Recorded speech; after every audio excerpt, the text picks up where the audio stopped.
I think some journalists enjoy exaggerating. What is true is that sadly for me, Heads You Win will not be published in Russia. It will be published in 35 countries, 35 languages. It'll be published in 124 countries, but not Russia and not in Russian. Now, your first question you would ask is, have your books been published before? Yes, the Clifton Chronicles were published in Russia, but 15 publishers have turned the book down, so it will not be published in Russia. Perhaps you have to read it to find out why.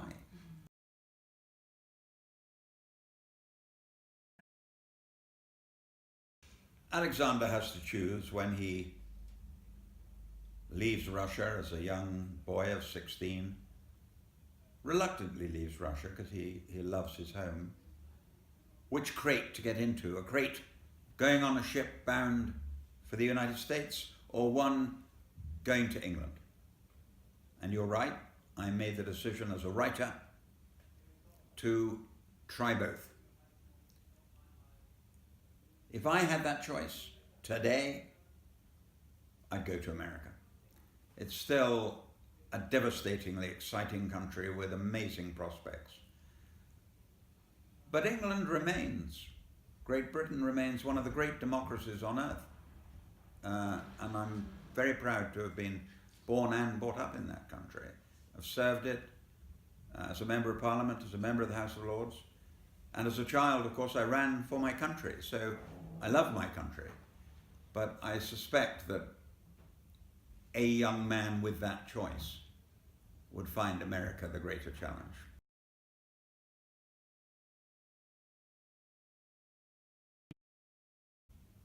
Well, it's a fascinating idea to take a human being who you know is extremely bright, with prospects wherever he goes because he's clever, and the challenge of putting him into two countries, watching him one go fascinated by politics, the other fascinated by big business, but always knowing it's actually the same person. They've just landed in different places and had to adapt to that place. That was a tremendous challenge as a writer, and one I enjoyed immensely and have been touched and flattered by how kind the early critics have been.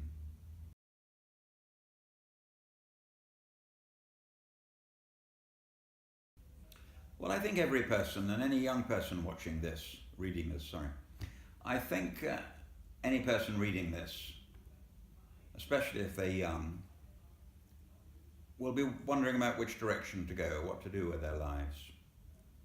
We live in an age now where it's not uncommon to live to 90 and 100. And so the concept and idea of doing only one thing is silly. I've had the life of a politician and the life of an author, and my hobby is auctioneering for charity. So those three things have been big in my life, and I think I've been very privileged in having all three. I love all three. So I would say to any young person, most of all, if it's financially possible, do what you want to do, because you'll be happy.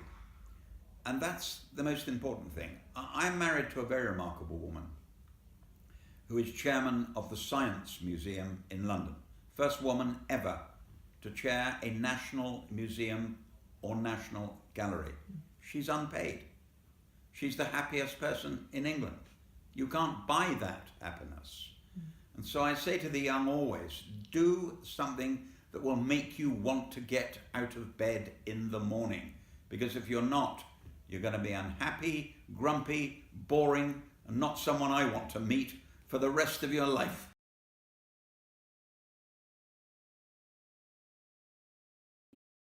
No, I'll never write an autobiography, not least because I've already planned what I'm going to do next. And I'm going to write another series like the Clifton Chronicles. Those of you who have been kind enough to read the Clifton Chronicles will remember that Harry Clifton was a writer, was an author, and his hero in his books was a young detective called William Warwick.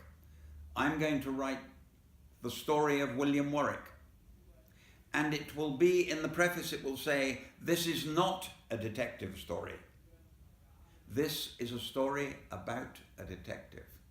And you're going to follow him from when he leaves university and joins the Metropolitan Police. And he'll be Constable Warwick, which is the first book. Then he'll be Sergeant Warwick in the second book. Then he'll be Inspector Warwick in the third book. And then Chief Inspector, Superintendent, Chief Superintendent.